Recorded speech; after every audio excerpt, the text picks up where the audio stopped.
Okay, good morning all. Let me try to share my screen.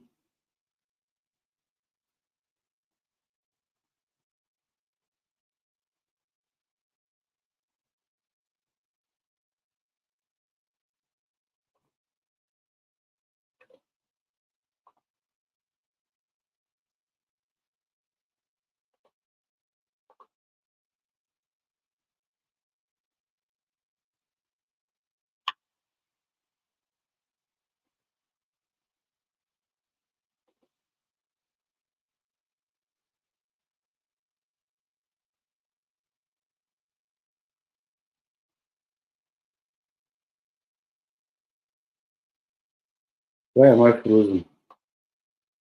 Hmm? Awal, can you confirm?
Okay, I think I have an issue sharing my screen. I don't know, this StreamYard is a bit difficult, so we'll continue trying. Okay,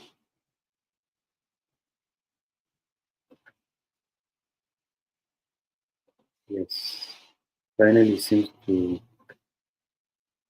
have worked.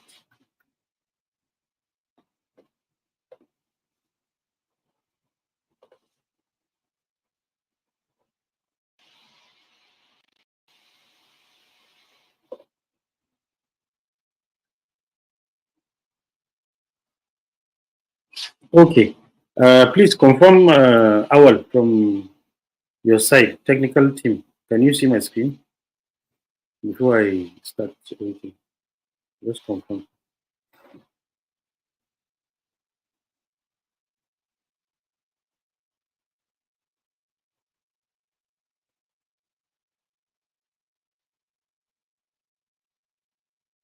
Okay, while you're pending, I think I'll just start so that we don't waste much time. Okay, thank you. I've seen your reply. So, the voice, I should assume that it is okay, since you can hear me when I ask questions.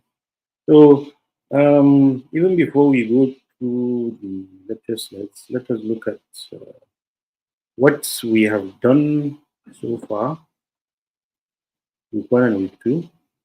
So, I'm hoping most of you have started the lab VM setup, which is what is pending. Um, So today we'll look at endpoint security, we'll look at VPNs, we'll look at network security testing, and then of course every time you will have a quiz at the end. And then for next week, we will discuss this after the quiz, so not to take much of the time. So these are the things that we are going to be discussing today.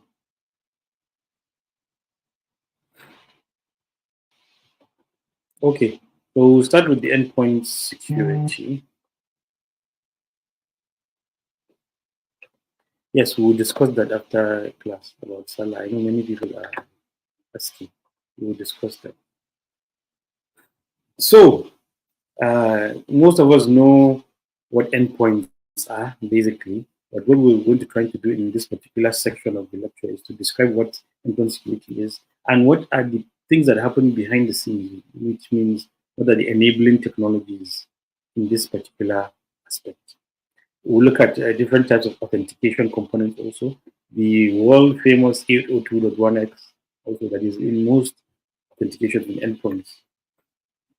So we'll look at an overview basically of endpoint security. So when you look at in your design of your local internet network, there are various devices that require you basically to protect your network inside uh, your peculiar design of your network. Uh, because mostly, historically, most of the attacks originate from inside the network, basically. So somebody was already in there, you've been penetrated, and then people start moving from one particular net endpoint to another. So you need to know in this diagram, there are two elements that you should take care of looking at. I don't know if you can see my mouse moving. Yes, in this particular network design that I've attached here.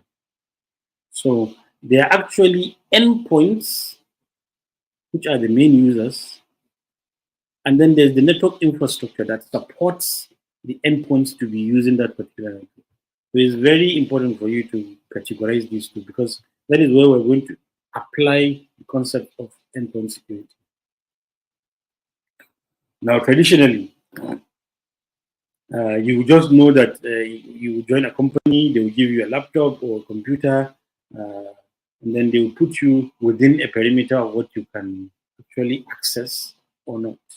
But the world has moved on. So some examples of these things you already know them. An IPS that you put in front of your network, which is host based, you define the rules. You put a firewall like we discussed last time, with the same things that we discussed last time, the same rules that you will apply host based for your firewall. And then you will either have a company issued paid antivirus or anti-malware software. So nothing about all those free that you get, free McAfee, free Kaspersky. No, this is premier version. So this is basically a traditional uh, version of what everybody knows to be endpoint security, basically. So in the new world now that you are in the world of BYOD, which is bring your own device, you have a laptop at home, you will bring it to work and work with it. Just when you go to the office, you just join the either you connect a LAN network or you join the Wi-Fi network so that you continue working. Now you carry the laptop home also. Go and use your own network also at home to use. So this is the era of bring your own device, basically. Even from my experience, the work that you do, nobody gives desktops anymore in the advanced countries. They just issue you a laptop with various settings, basically. So that is what BYOD is. Bring your own device, basically. So you can bring your laptop, connect it to a network that is corporate network with a host, and then work with it, and then take it back home and also use it. So what helps in protecting this kind of networks is number one, it exposes the network to a host of many attacks. That's why it's important for that particular company to now realize that in the state of BYOD, you need to do extra steps, basically. Before you had a desktop that IT will come and check, they install everything for you, you only use it in work, you not take it home. But in this case, you take it home, the children will watch YouTube, you download software, you download whatever it is that can, maybe when you go back to your network in the office, affect or infect some devices in your network. So this is where we need to come in now. So most of the endpoint devices that we have that are being deployed now are not actually good candidates for the traditional based endpoint that we used to know, basically. So because of this variety of service and variety of OSs that you now apply, this is why we're going to bring in all these concepts. So moving on. Of course, like I said, you have to protect your endpoints from new threats that emerge from new technologies. Uh, so, what are the few measures that a company normally takes? Now, what stands out in this particular measures and purpose is the DLP, so data loss prevention. So in this case, what are the measures that you normally do to keep from your data being lost or being stolen, either by your employee or by somebody outside of your network? So I can deploy a malware that will infect somebody in a company to exfiltrate all data that he has access to, both on his network and the computer. That is why you need to have a data loss prevention plan, which is a DLP. Now, everybody, like I said, will install anti-malware software. You use your switches to configure spam filtering, which will prevent some spam. If you realize some emails already have that by default, that if an email comes in that it doesn't recognize uh, the sender, it will move it to the spam. So sometimes you have to go to your spam and look for some certain emails. So all these are configurations that you have to be updating all the time. And then block listing. If you already realize that a specific endpoint or specific IP address or specific website has a bad reputation on the internet, you have to block connecting any of your endpoints or hosts to that particular website or IP address. So now we already know the local based malware protection that you already have. So what we need to explore is the network based. So what you do is to deploy it from a network. So what happens when you look at the diagram I've attached here? You already have your firewalls. Now, to add a layer to that particular security, firewalls, like we discussed last week, are not enough. You need to have another layer of security, an advanced layer, which is intrusion prevention systems. So what these IPSs do is they detect any abnormal activity in the network and then block it from coming in until you approve it.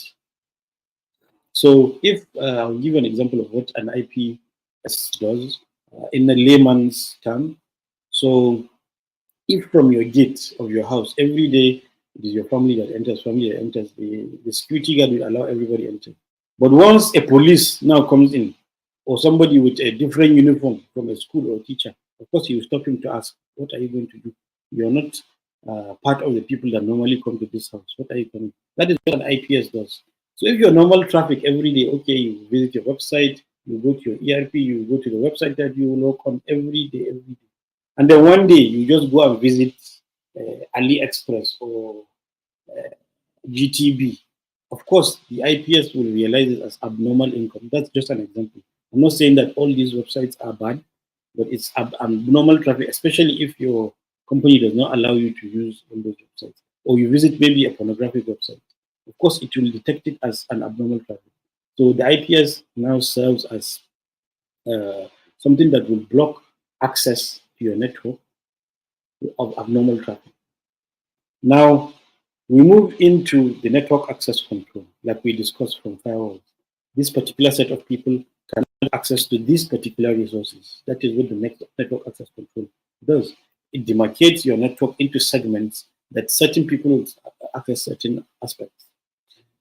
Now, the gateway security, which is what everybody is also used to, that you go and visit the website, you see that, oh, they don't allow me. Then you go and start thinking, okay, I can use VPN to go and bypass whatever it is. That aspect is related to the gateway security. So you're not allowed access to specific areas that will channel your traffic into. And then we come to the last line of defense, which is the endpoint security. Your anti-malware, your antiviruses, your anti-phishing, whatever it is that you're going to put directly on your host or target system or endpoints, basically. So we also have encryption that is being done, which can also be either hardware or software encryption, your local data itself. So as you know, Microsoft or Windows comes with internal encryption that you can actually encrypt your drive. It has its own risks. This is normally for corporate purposes, that if a laptop given to you by your office is stolen, the thief, will not have access to all those data. That's why you have leakage of data. oh, they stole my laptop. And then once they get hold of the hard drive, they can see all the documents of your office or whatever it is or your personal data. So in this case, if you activate that option of encrypting your drive, so only you will have the decryption key or the password. Because if you decrypt it, the thing is it will require a very high level decryption key or decryption password for you to decrypt what is already on the hard drive. So that's why most people actually, if it's a personal laptop, most people don't encrypt the data. But on corporate networks, what they do is they encrypt all data that is on the hard drive of the computer, basically. So examples of this kind of encryption, this is actually very high military grade encryption, as I've showed you here. It's 256-bit AES encryption. It's what we call military grade encryption. So if you do that, whoever steals your laptop, basically the hard drive will be useless. He might have to just replace the hard drive, or because basically they might not be able to have access to it. So we also have the NAC. The NAC is just access control, like we have explained earlier. So what it does is, what have you realized that when you go to a particular company sometimes and you want to access Wi-Fi, you see that there's a guest Wi-Fi. That is because they have segregated the networks into different aspects. So the guest access will only have access to maybe a very few things within the network, and then maybe internet and some few things that you can do. You can't directly have access to the internal workings or resources of that particular company. Now, the profiling and visibility, of course, will give you access to login, username, and password so that we know, okay, it's you that logged in, it's you that accessed this resource. You had access to the ERP. Okay, after that, you went to our website, you went to the portal to copy or download some particular data. So that is why profiling and visibility is very important. The network security posture checking. Now, this actually evaluates and enumerates all your security policy compliance by, okay, this person, this is the name of the person, this is the type of user, okay, he's a level 1 IT personnel. Which device is he using? He's using an HP desktop, and also he's on using Microsoft or Ubuntu operating system. So it all gives you visibility, like I said, in terms of the profiling. Now, in terms of if something happens, this is where your incident response comes in. You need to be able to mitigate some threats and by enforcing certain or different array of policies that will block, isolate, and if it actually infects it, what are you going to do to repair? So incident response is something that we will go into in our next module. If you look at the whole plan, we have incident response and digital forensics in our next month's.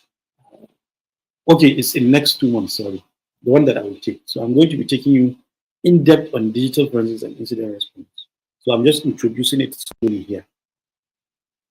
So just in a diagrammatic form, what I've just explained here, basically it is.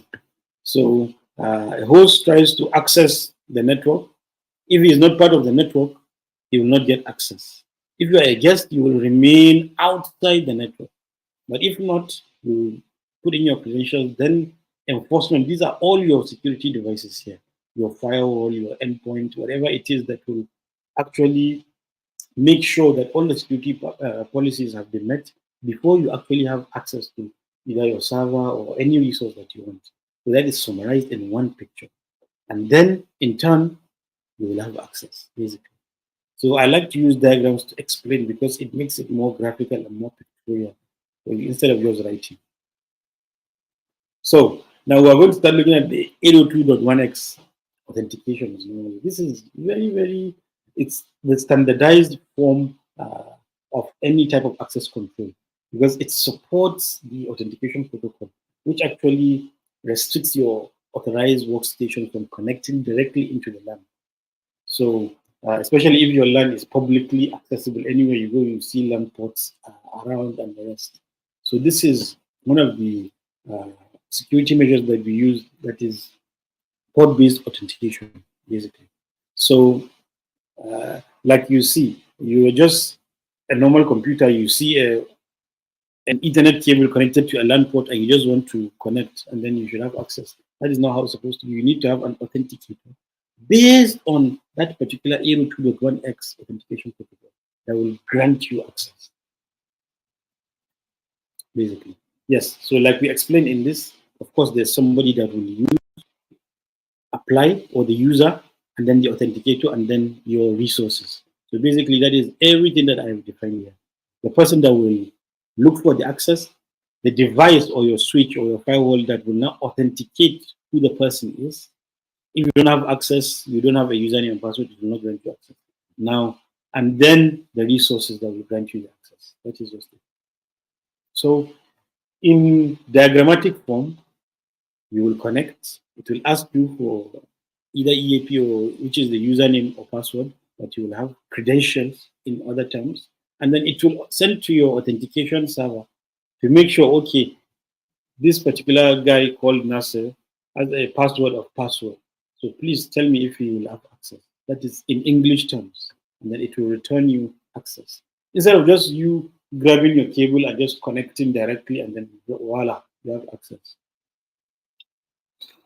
So as part of what you're supposed to do in your practical, I've given you a very small screenshot. I'm not sure if it's clear, but I will read it out.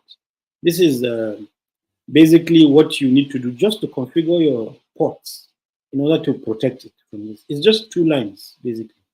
You need to force authorized state of, you need to set the default stage as authorized instead of leaving it at auto.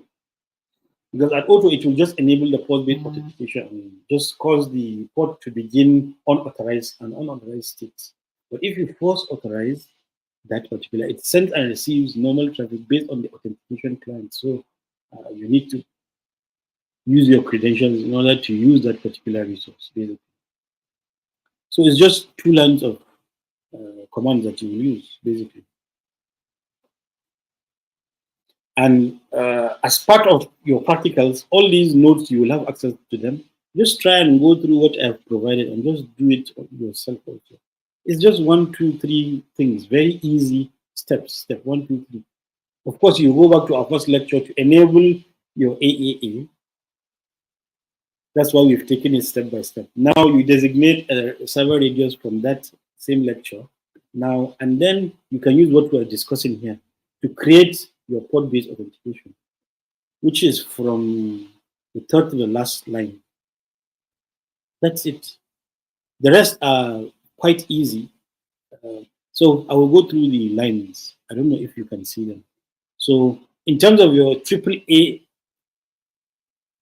commands that you use, like we have discussed in the first class, if you remember, AAA, you just have to identify your IP address, the port, and the port number as well. And then you put in your password, you exit. That's all.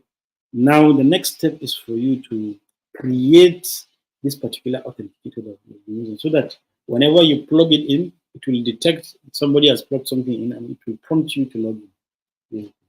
So you can copy and paste whatever it's here for your practice purposes. Quite easy. Yes, some people are saying they can't see. Some people are using phone. Maybe that's why. So further steps that you can do to do other aspects of your 802.1x configuration for your ports is to enable the port control. Also, just say authentication port control, enable. That's all. Call the aspect and make it enable. That's it. And then also you can set it on the interface that you want, maybe directly from your switch. If you have a Cisco switch, for example, all your network traffic will pass through to all other switches from a particular authentication port. So let's say you want the library.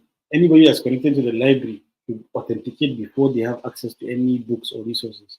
So you have to trace the cable that goes to the library to your switch, and that is the particular port that you're going to configure, basically. So what we have done so far is just introduce concepts like NAC, host-based protection, 802.1x aspects, your radio servers, and also remind you about your AAA that you can use also for your practicals for next week. So as usual, I normally give you some terms and conditions, commands that you can go through.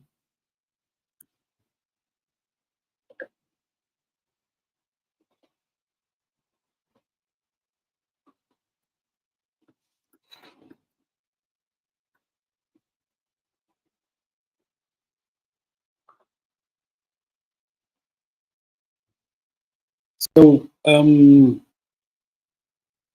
somebody is saying my screen is blurry. I don't know if it's your phone or from me. Please, Awal, can you confirm whether my screen is blurry before we move on? If not, there shouldn't be any point of continuing if my screen is blurry. That means nobody can see.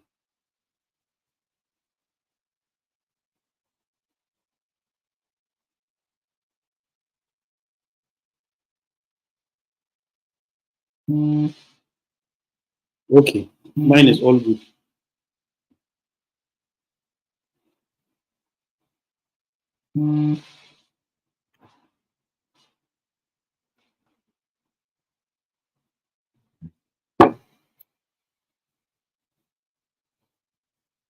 Somebody from this class is sending me a message. Please, what is this?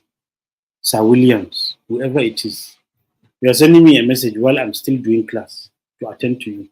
Please, can you judge this thing, please? Somebody is sending me a message that he cannot watch the video directly from his dashboard. He's sending me the message. You can see why I'm always complaining. Whoever it is, Sam Williams, 5754. That is what you're asking me while I'm doing the class. I mean, all these things you need to be very considerate. It's not actually good practice. So you mean all other almost hundreds of people that we should wait and just attend to you? You're sending me direct message just because I'm in a WhatsApp group together with you. Please, we'll continue. So we'll move into VPNs. I know most of you have experience with using VPNs, either for watching Netflix or if you don't have access to a specific network resource or you want to watch football online, all those things, then you use VPN just to dodge rules and regulations. Yes, it can be used for those purposes, but we are going to look at the good usage of VPNs, basically. So we'll describe what VPNs are, we'll look at the benefits, we'll compare what remote access and site to VPNs will be. We'll also describe the protocols that are behind VPNs and also compare certain protocols. So, of course, VPNs are virtual private networks. Now, organizations, for example, need to create end-to-end secure or private networks that they will use. So I normally give people this kind of example with banks, for example. You have a branch in Kaduna and you have a branch in Lagos or headquarters and another branch in Abuja. How do you think they are going to be communicating directly? Certainly, it is not through the internet by sending emails and the rest, especially when it comes to banking data. Maybe they can exchange emails to say, okay, please, can you look at this for me, this issue, whatever it is. But the actual banking data that they normally share is via virtual private networks, which nobody has access to, only within their own virtual network that they have, private network. So what it does is it just carries your private information within that private network and shares it between nodes that are between them.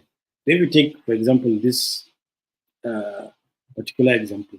Now the carrying machine will be, it's like creating a tunnel in the internet that is only dedicated to you. It's like connecting a pipe from one place down to your place. So that you know that from the source, it only comes to you. And when you are sending something, it only goes back to that particular person. That is what VPNs are. It's creating like a pipe that is private, dedicated, basically. So I don't know how I can explain any easier. It's a dedicated pipe that you just create inside the internet to communicate. So that nobody can have access to, basically. So, of course, in terms of modern VPNs, you have end-to-end encryption, even normal apps like Facebook, and WhatsApp already have end-to-end encryption. So you can imagine VPNs have been using this for ages. So if VPNs basically by default have their own encryption features, now if you're using them over the internet, it will be based on the IPsec, which is Internet Protocol Security Protocol. You will have SSLs, which is a secure socket layer that you know. That's why you always see those padlock and the rest. That is what SSL does. And VPN. So you can see different layers of security for all VPNs that you have to follow to make sure that whatever your traffic is cannot be sniffed by anyone. If even it is sniffed, eventually it cannot be readable by anybody. So actually he's calling me, the person that cannot access. I don't know. Oga, please, I'm having a class. You are calling the facilitator directly.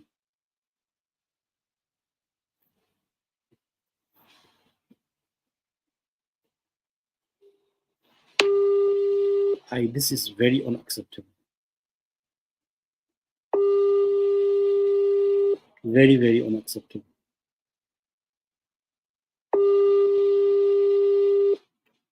I need to report him. Please, I will send you the details of him. He might either go and face the disciplinary committee, or you can remove him from the program. Basically, please.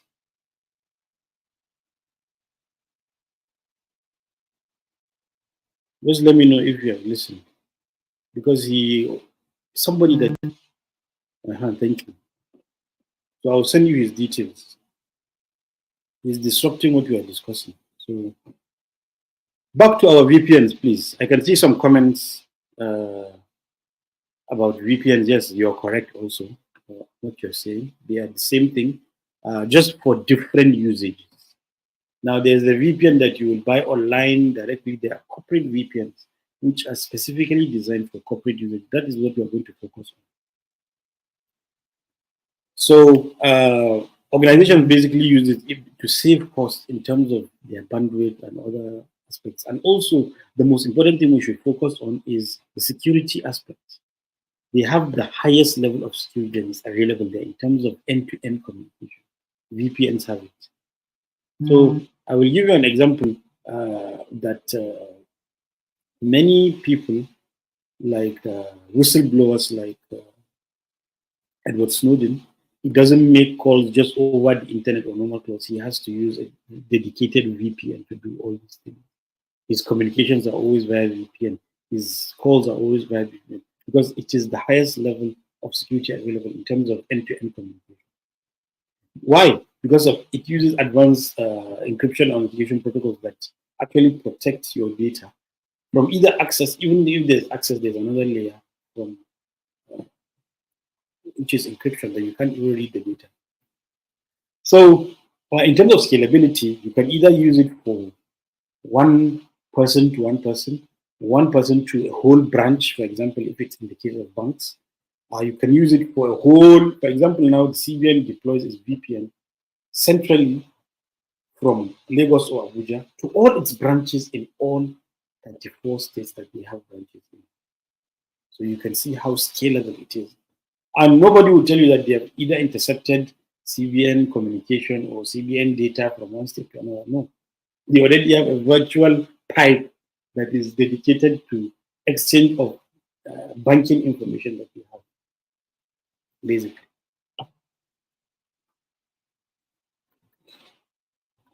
So we have different topologies. Like I've already explained some of these things because I've been talking a lot, basically. So we have site-to-site VPN on remote access VPNs. So site-to-site VPN is greater than VPN terminating devices. We also call VPN gateways. So you can imagine what happens, for example, in the diagram here that I've attached. Where is my mouse? So the VPN gateways are actually pre-configured with information to establish a secure connection. So that is what you normally have access to when you're using your phone's VPN. It will just open up a VPN gateway that is already pre-configured for you. So all these small companies that have apps that are called VPNs, actually they have a gateway that they just, when you pay or when you register for video, just open one of the accesses from them from their own gateway. That is what it does. That will open a direct connection for you through the internet or a dedicated channel for you. Basically, that is how it works. So the client now connects to the VPN gateway, which will now give you a dedicated pipe to access the internet via the VPN gateway. So you can see in simple terms, it is explained in this diagram. So site to site is the same thing that I've been saying.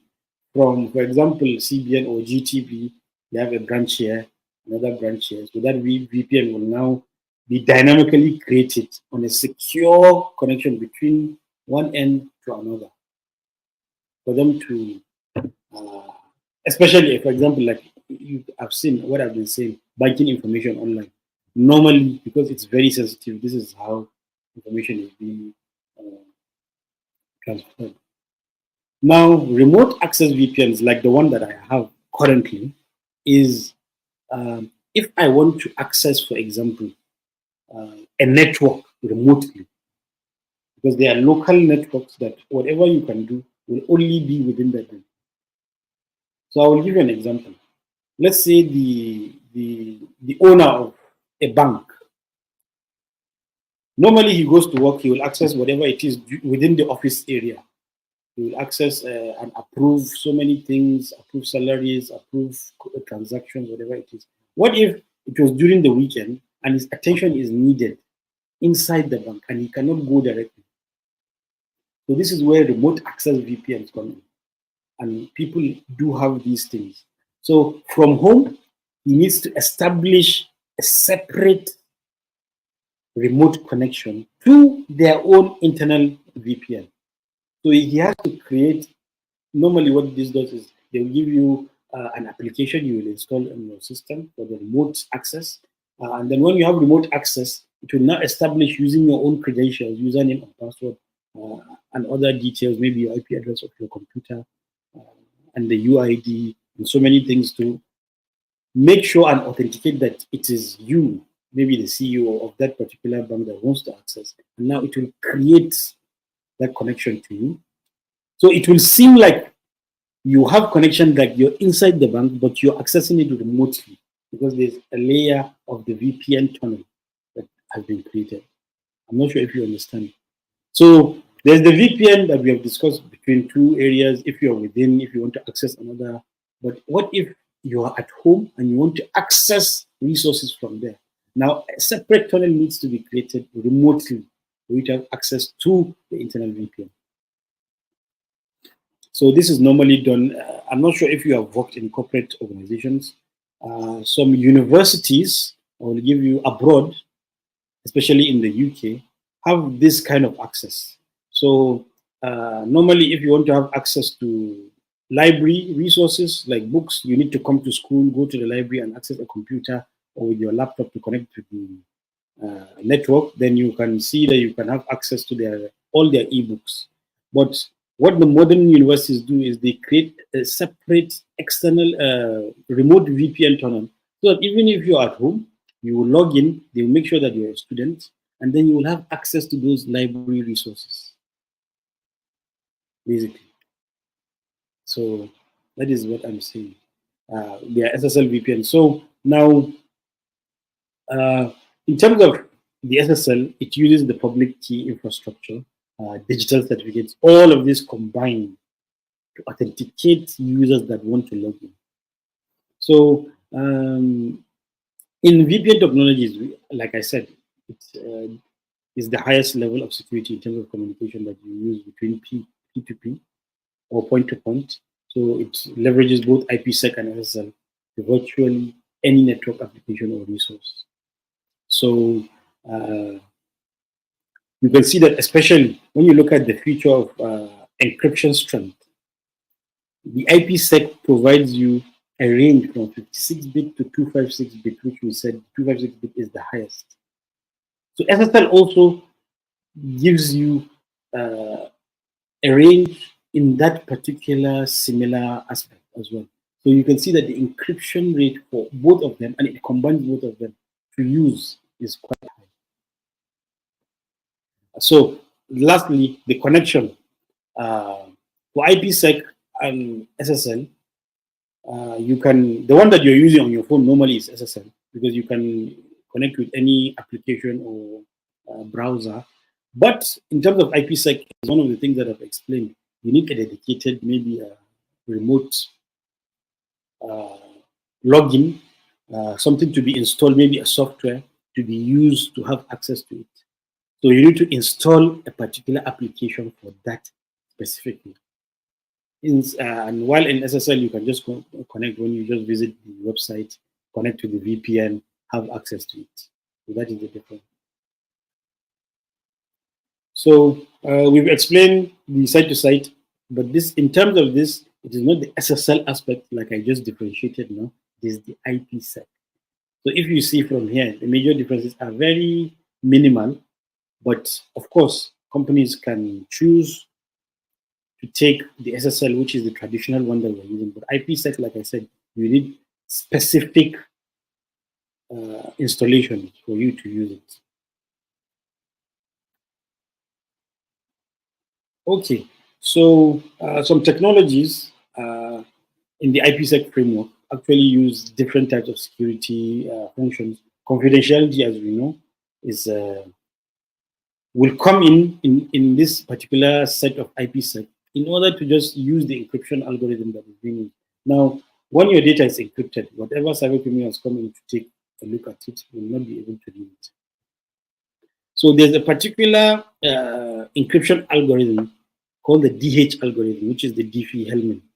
Now, I don't want us to go into encryption because you will do it with Mr. Victor, but just to give you a brief, this is where there's actually a secure exchange between typically different user groups, that they will exchange either a private key and a public key in order to have communication based on that particular peculiar algorithm that is being deployed.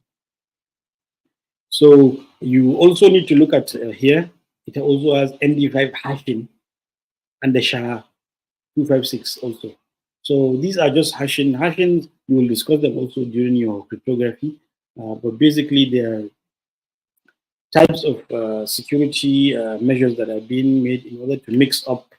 Let me use the layman terms. When you hash a particular password, your password maybe is 1234. When you hash it, it is not actually encryption, but it will mix it up with other things, basically. So you will see K172654. So it mixes up. That is basically layman's definition of hashing. Yes, so just like we explained earlier, and I've explained each of these aspects. So in terms of the encapsulation, so what it does is, in the first block here, you will still look at these things in detail during your cryptography, but I will still go ahead and explain. There's this aspect which is your authentication header. And then there's the encapsulation security protocol, which is the second aspect here, which when it's being established, the choice of either your authentication header or the security protocol of encapsulation, it establishes which other blocks that are available lower. So it all starts from, okay, so this protocol here is, to explain it clearly to you, this is where you install that particular agent or application in your system in order for you to have access to the VPN. This is what happens behind the scenes. So I didn't want to actually include this because it goes in more technical, but you need to know it's more than just installing an application. You need to know what happens behind the scenes when you're installing that particular application for you to have remote access to a VPN, basically. So, and then all other things fall in place. We've discussed about the bits of encryption, the length, and the rest. So these are all types of encryptions that are being used. So anyone that is being selected, depending on the type of IPsec VPN that you use, to fall under each and every one. So integrity as well. We've discussed about the MD5 hashing and the SHA-256 as well.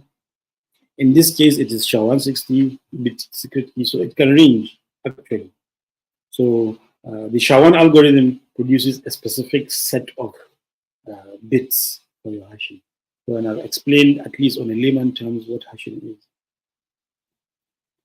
Okay, so in terms of the authentication, this is also a bit technical, but I tried to use a diagram to explain to you. So once you try to log in, it will actually use your hash plus your details to send over the internet to authenticate. Okay, this is you that wants to have access to this particular VPN tunnel. Same thing for the RSA, but in this case, it includes an extra layer of encryption on top before you will have access. And also, for it to determine, it will now decrypt that particular algorithm to now give you access. So these are key areas that you can look at them diagrammatically so that it can make it clearer for you. Because talking about these type of things that are very technical theoretically without seeing it clearly in a diagram are sometimes difficult. So the Diffie-Hellman, like I said, you will discuss more of it, so I don't want to. Yes, so I want to focus mostly on the authentication header. So you need to know what an authentication header is, even if you're not going to use it, but for those that will branch into core networking before going into the cybersecurity careers, this is very important. As cybersecurity experts, when you're analyzing packets, you need to know where the IP header is, what is contained on the data itself, the payload that is there, how the hashing has been done, and whether there's a secret key or not. So when you're doing, if there's a cybercrime that occurred in terms of authentication, somebody hacked into somebody's system, these are the things or steps that you have to follow. You have to examine the packets themselves that were used to have access. What is the IP header? What is the data that is contained inside the payload? What is the secret hash key that was used? So that is why I have to include this for your information. Now we'll discuss about encapsulation ESP earlier. It just gives you more information about the encryption bit, which is 56 bits. That is the most important thing you should know. And also relating it to the packet headers, it can be used actually to enforce anti-replay protection. So there are particular attacks that are replay attacks that you normally perform. So this particular encapsulation protocol prevents you from that if you have it. So in other terms, what I just explained is here. So the data that is, so this is your IP, and the data that is contained on the payload is being shown here. So they have to match the encryption that you already have before you have access. So this is basically the diagram. You have what you're going to send, which is your username and password and other details. It has to match what is being required before you have access. That is what we are trying to explain here. Again, it follows the same in terms of transporting. They all have to match what you're transporting, which is the data from the tunnel and to from your VPN tunnel, to match it with your details before it's been authenticated. Yes. So the IKE protocol. Now I'm just going to mention this. You might not need it because not many people apply this in the real world these days. It enhances, so it's an extra layer for the IPsec by adding specific features. It has a different actually port for 500 packets must be permitted on any interface that is connecting especially through a security gateway here, basically. So it's not necessary for you to go through this, but it's just important that I said I have to mention it just for the purposes of you hearing it somewhere. But normally people don't really use it these days. So in other terms, what it does is you want to have access. This is your switch. It will have to match both sides of the switch that you want to have access to by negotiating here. So what happens between the negotiation is my question. Okay, so this is what happens in between. So there is a security policy that it already has when you have installed that particular application to have access to your VPN tunnel. So it has to match everything that we have discussed: your hashing, your encryption, and your key. Everything has to match based on that particular policy. So that is what happens in between here. So instead of me putting it there for you, I've put it in a separate diagram for you to have more details, basically. So we've looked at end-to-end encryption, remote VPNs, site-to-site VPNs. What else? VPN links. We have mentioned IPsec protocols, hashing, encapsulation, and the rest. So we've also mentioned some aspects of the IKE. Like I said, you don't actually need them for now, but it's just for your information in case. And then you have your terms and commands.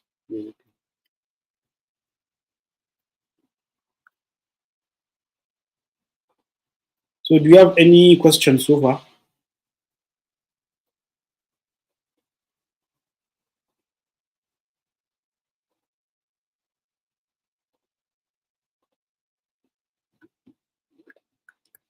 So I think we should just wait till you finish, then we open the floor for questions. We have one more module.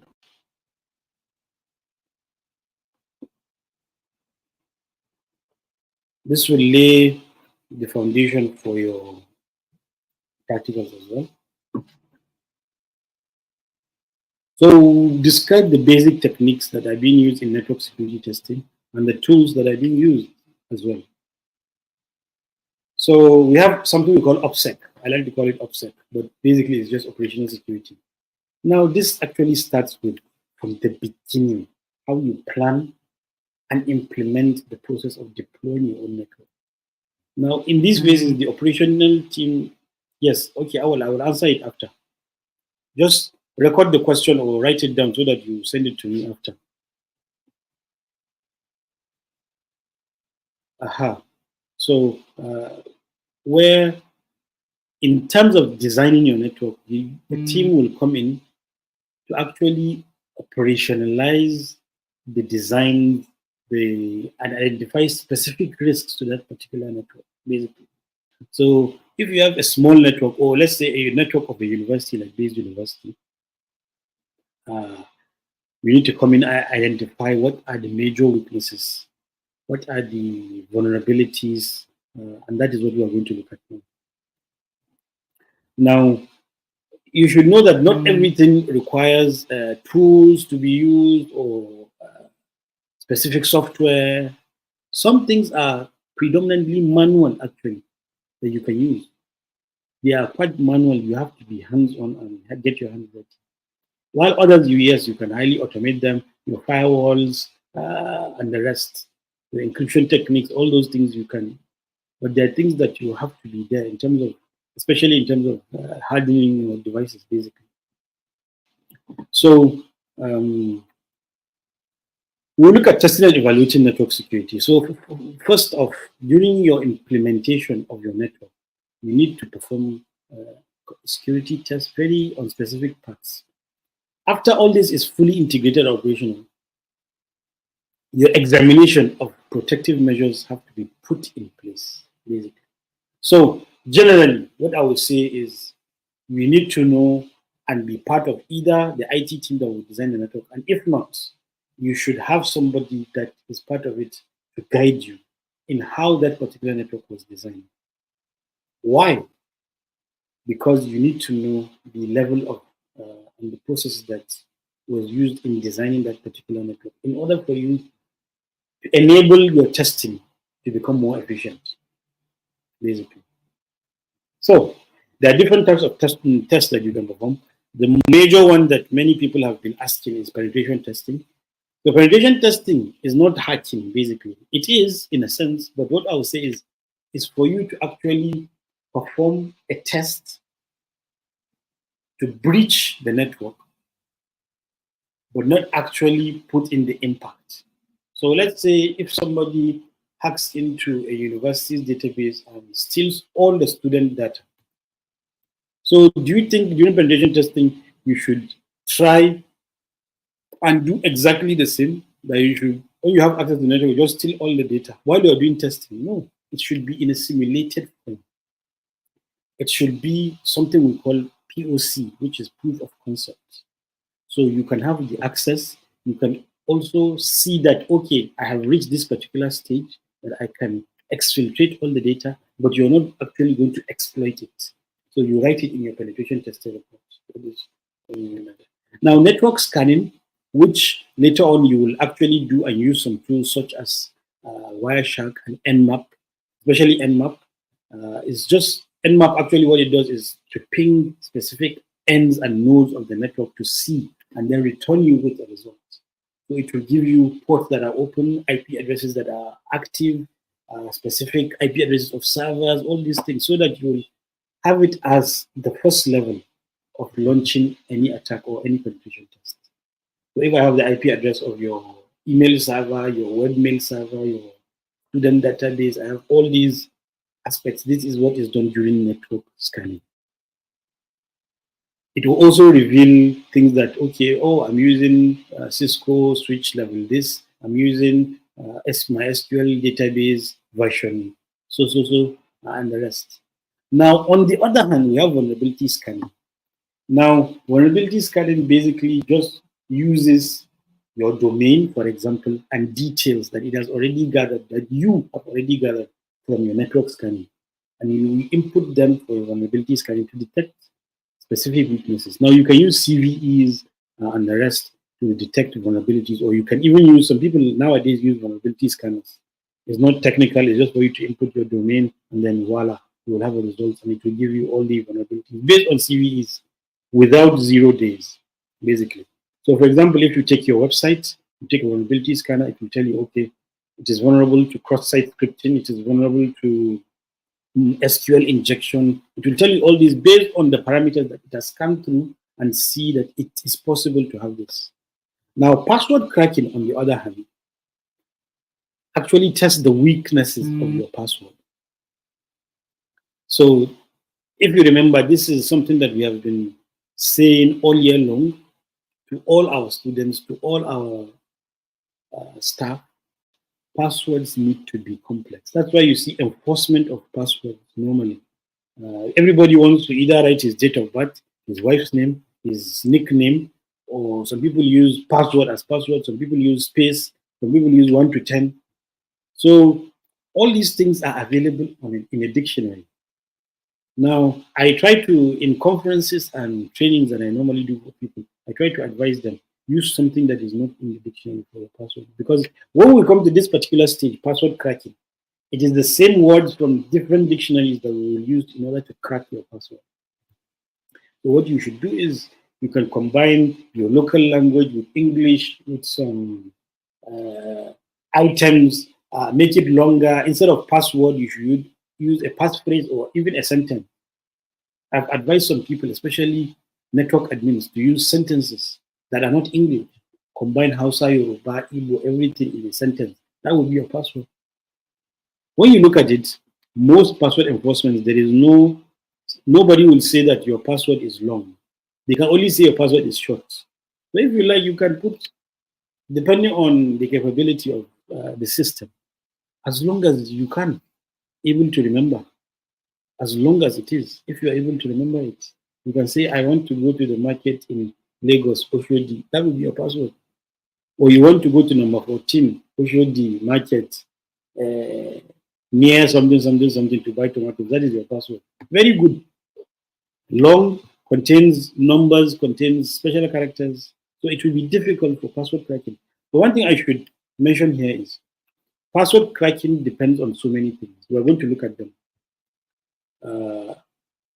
It takes a long time to crack a password, especially brute force, because it is comparing what is inside your file or dictionary to different combinations.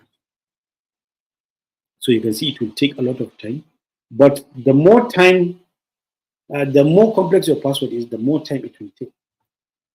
After this, remind me, I will show you the password complexity and the time it will take for somebody to crack a password. So instead of us moving and staying on password, okay, the next thing is to look at reviews of your logs. So logs, you can have access your logs from your switches, from your routers to see if there is abnormal activity. These days, you have dashboards that will show you this. People that work in the network operations center will tell you when they're analyzing um, logs, they will see abnormal activity. This is the normal range of activity, but something actually happened last night at around 12 a.m. in the midnight. Okay, somebody opened a website or started downloading from torrents, which is not allowed. That is where you all see those things. While there is also detection of viruses, as you all know, this is very common. We install either on the endpoint, as we've discussed, or host-based directly from your host. So, when you have the results of all these things that we have discussed, what can you use them for? What you can do is, when you perform a network security test, you can use it to create recommendations to define how do you protect. For example, if we take password cracking, and we crack a particular password in 2 minutes, of course, you have to put it in your report, as in your result, that your passwords are not complex enough, because we could do it in very few seconds. That is an example. Also, you can use it to analyze improvements in your network security. So you can advise the head of IT or head of networks in order to restructure the network in a particular, like we have discussed, implementing AAA, segregating your network, separating your hosts separately and giving guest access. Not everybody can just come and access, all those things. So all these things are things that you can take from your network results. And majorly, you can also use as a reference point. Most companies do network testing every month. Some do it every quarter. So you should have results for every time that you are doing your test.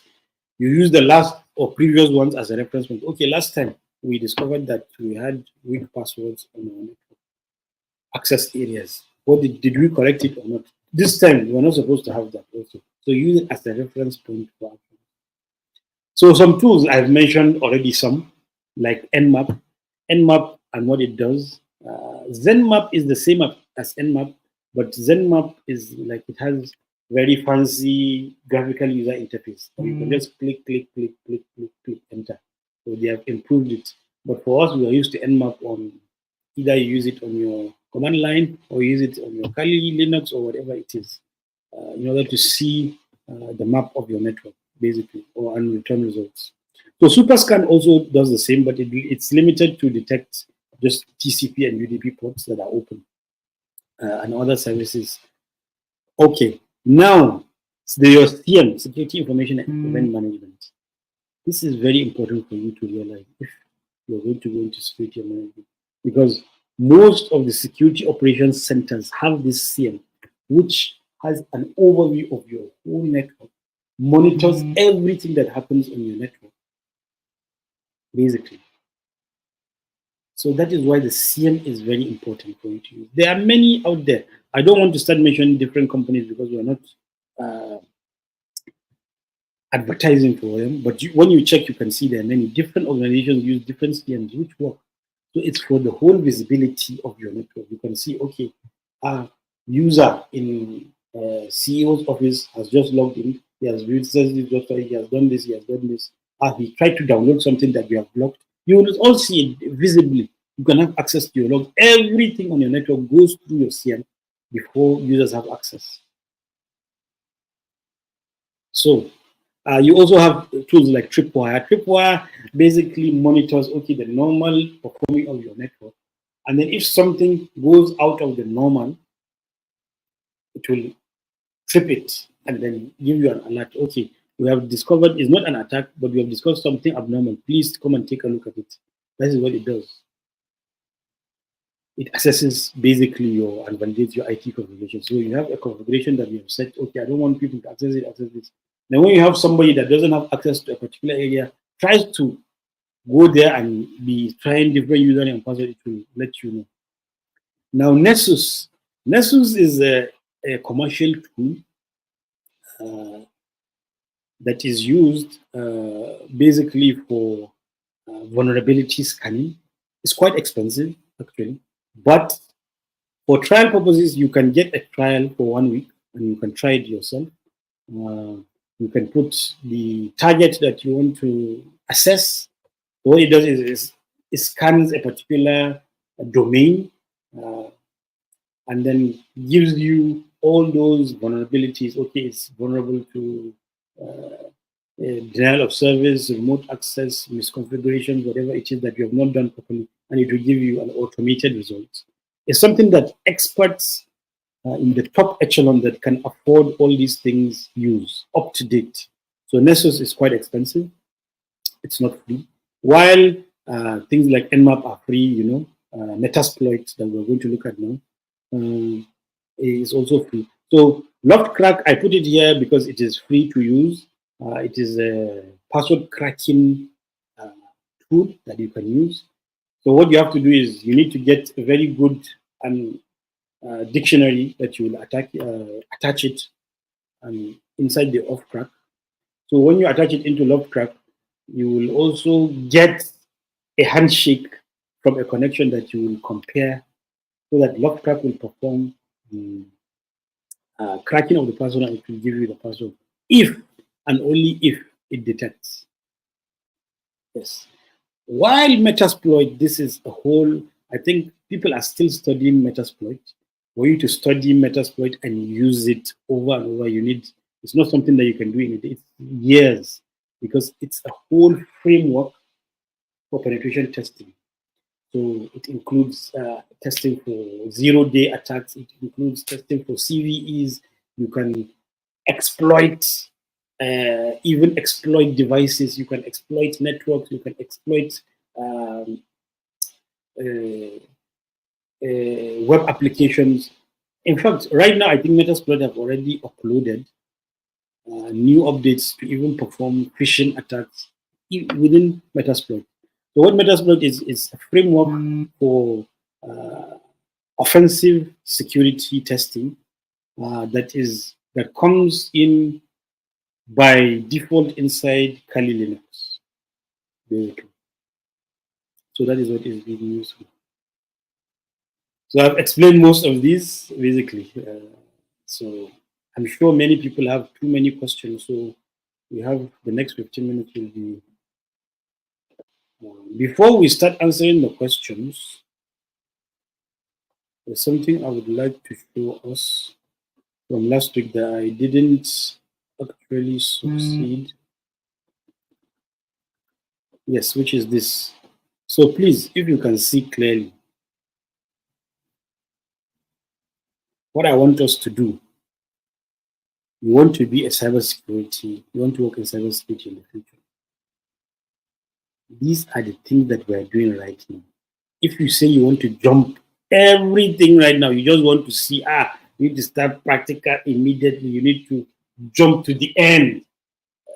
You're making a great mistake, like I've said. You need to follow everything, understand everything, because once you get there, you embarrass yourself. Many people have done this and have embarrassed themselves, and they have led to the failure in that industry. They had to switch to either banking or teaching or something. Yes. So please, this is very, very important for you guys to know, not to rush. You want to be in cybersecurity, but you cannot skip all the fundamentals. Network fundamentals, security fundamentals, system fundamentals. They are very key. Please, I just said I need to include this one here for now, just to at least get everybody uh, up to speed for now. Yes, I will. Please tell me what is the question of the guy before I start answering other questions. Somebody was asking a question earlier.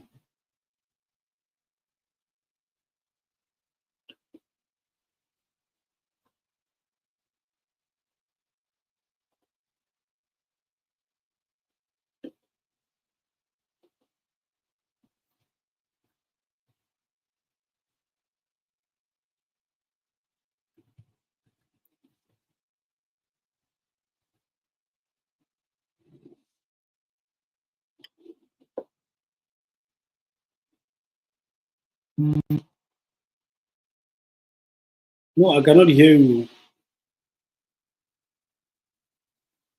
Can you talk? I'm not sure you can talk. Let me hear.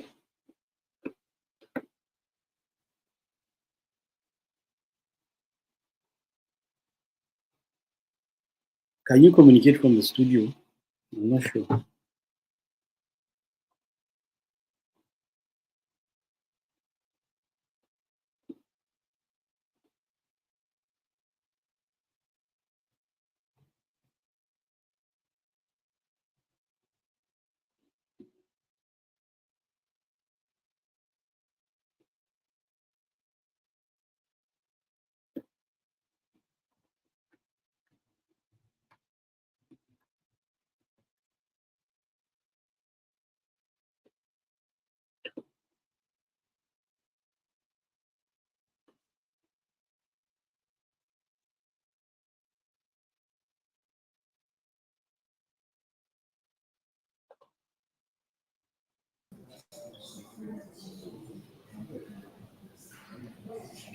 Yes, I Hello, can sir. hear. Can you hear me now? Yes, I can hear you. Okay. So, yeah, just sit down. Good morning, sir. Yes, good morning. Hello, sir. I can hear you. I want to ask. I want to ask whether there is an interrelationship between cybersecurity and CCNA. When you mention, I know in CCNA you can when you have one router, you can do subnets on a router. Maybe you have a company in road A and you have another one in road B. So you want to do subnets from the router. Your router is in road A and you want to subnet it to road B. But when you now mention the one, maybe you have someone in Abuja here, Kaduna, how does it work? Okay. So that's my question. Thank you very much for this question because it will be important for everybody, actually. So, firstly, you asked about the relationship between CCNA and cybersecurity. Let me address that first because it will help in understanding what I'm going to answer next. For me, and for all myself, I like to encourage my background is in network, and I had to do CCNA, even though from not from Cisco company but from Micro, which are their competitors. But it's the same thing, same syllabus, same thing. CCNA is just dedicated to Cisco, while MTCNA is for Micro. So it is the same. Cybersecurity starts from design of your networks, basically, especially network security. So you cannot be a network security expert if you don't know network fundamentals.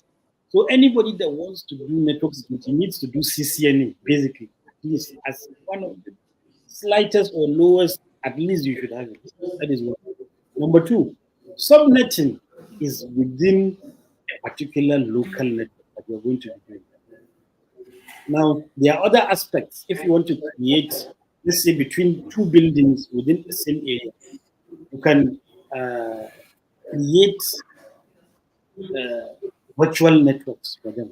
You understand? Not necessarily only subnet. Do you understand what I'm saying? So let's say you are within a particular building, let's say a bank. So you want to create level one should have their own virtual network, separate, and their own subnets as well. Level two should have their own network, virtual network, and their own subnets as well, all the users. But if you are going to connect, for example, branches, now this goes outside your local area network. Now you are dealing with wide area network. If you are done this, you should know this. That wide area network needs to be secured between the communications between all people because they are no longer local. They don't have that local protection. That is where the use of VPNs come in to connect. You understand the big picture of giving you now.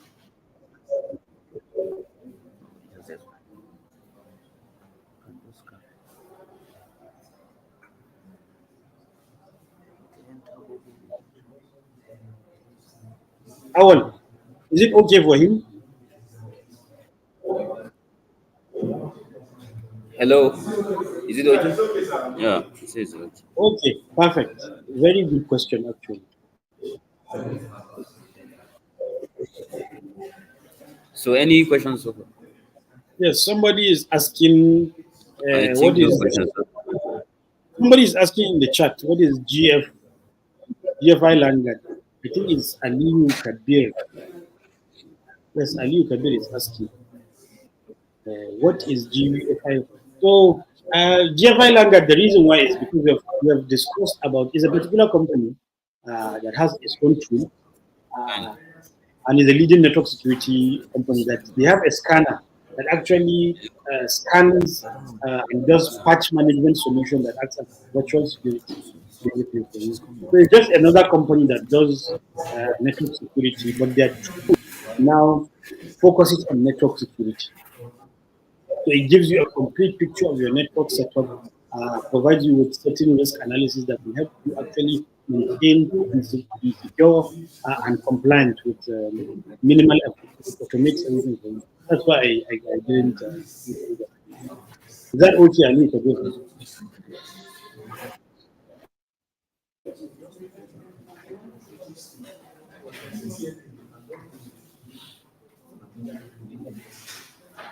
So somebody, I mean, Musa, from your explanation, that does mean that people that are using VPN doesn't have privacy. That are using don't have privacy. I don't think you have your question correct. Of course, people, when you use VPN, you have privacy. So I don't know what you're asking, basically.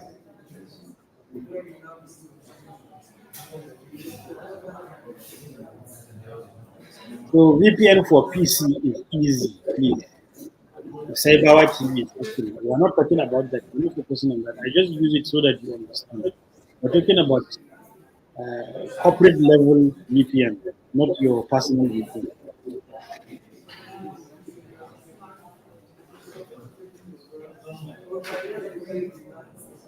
That's not it. Oh, you have my number. Let me give you my number. Just talk to me, then I'm sending you right now. Howard, please, can you solve the attendance issue? They have been flooding us with it in the chat.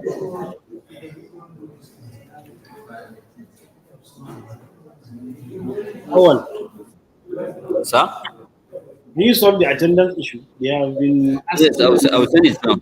I will send it now. So for the finally, we have less than 5 minutes. I want us to discuss. Some people have been requesting, in fact, many people, that next week is public holiday because there is the Salah Eid celebration. So I will wait for management to take a decision. If not, it is also fine. I will give you a guide for because next week is for practicals that you normally do. Normally, especially those who do physical. So our you handle them when they come for the practical. The guide is already there. It's just the practical materials now that I will send. It's just for them. Every step by step will be determined there, will be given for them to follow. Okay, sir. Everybody. So those that are attending remotely, that is where the problem is. Like I said, you can't use your phone for this practical. That is what we're doing next week. Basically.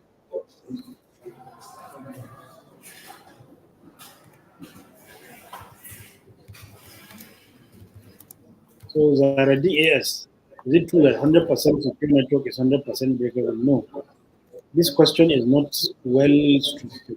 What you can say is nothing is perfect. Nothing is 100% sure. You can reach 99%.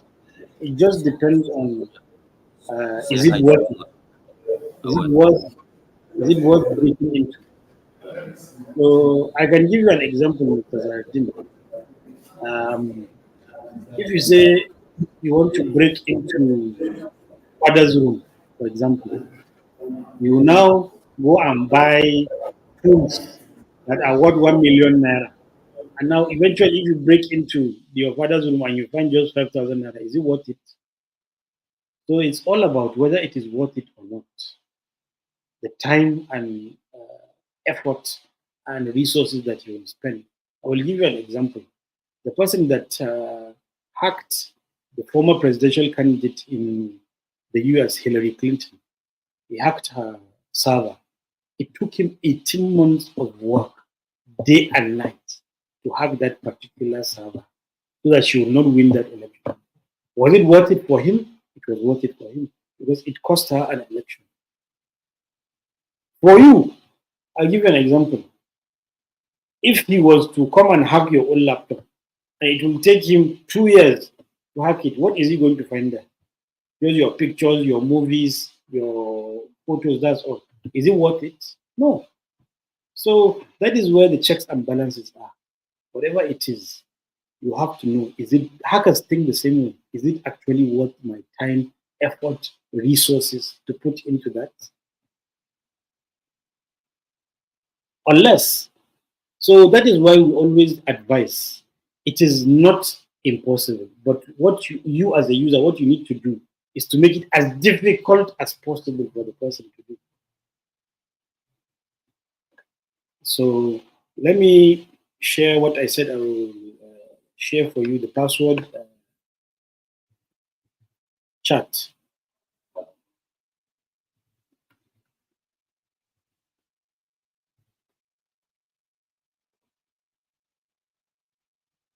Yes. So let me open it.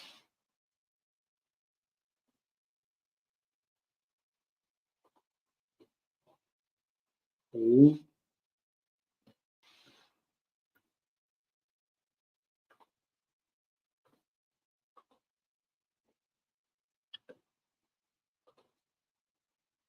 Just before we go, we have 2 minutes, so I'll just open.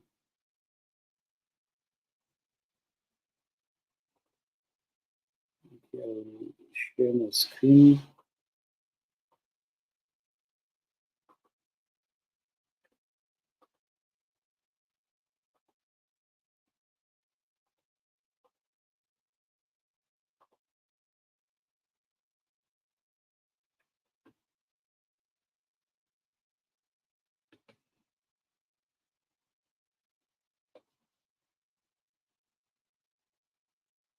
I'm trying to share my screen so that I will show you. Because it,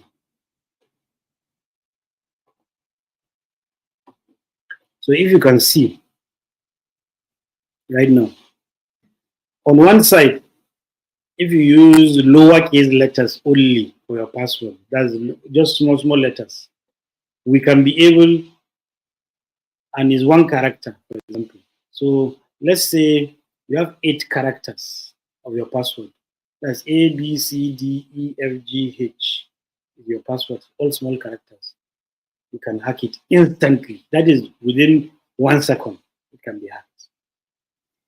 Even if you take 7 characters and you have at least maybe the first letter is capital letter, it can also be instantly hacked.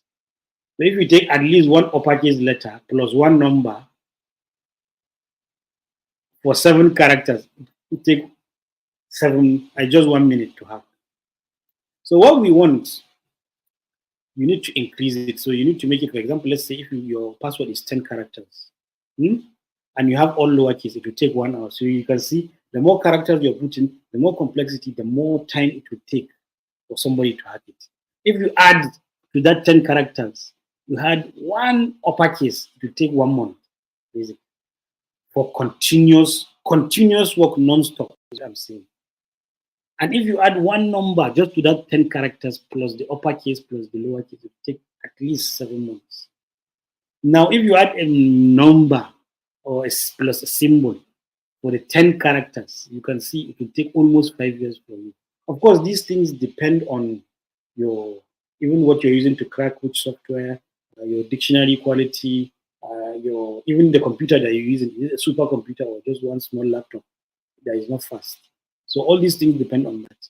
So if you want to take the ultimate, make it 12 characters, 12 characters, use lowercase, uppercase, at least, and stop there. 12 characters. You can see. If you add a number, you can see how many years it will take. So the question is, it is not, this chart is not telling you that it is not possible or it is unhackable. But it's telling you that, is it worth your time? Are you going to be 200 years or 2,000 years old? Or you want to start hacking somebody's password? your great grandchildren will continue just for you to have access to somebody's password. So it's about the question, like I've said, is it worth it or not? So that will be where we will stop on that note, please. Yes, so our time is up. I think data analytics students are here. They will now continue. So thank you, and they will communicate to you if, but most likely next week there wouldn't be a lecture. So on your dashboard, I will share all the materials and the quiz for your practicals. The steps that you will take. I've already given you a guide to set up your VM. In Abuja, you come to base now. People are asking. So I'm not sure whether or not you're allowed. You can do it from wherever you are if you have a computer, and then do the installations, do the labs, practice, practice, practice. It's left for you. Practice however you want, and then just take the quiz. That's all. So I will send the class materials as usual today, and also your quiz for this week. So see you. Thank you.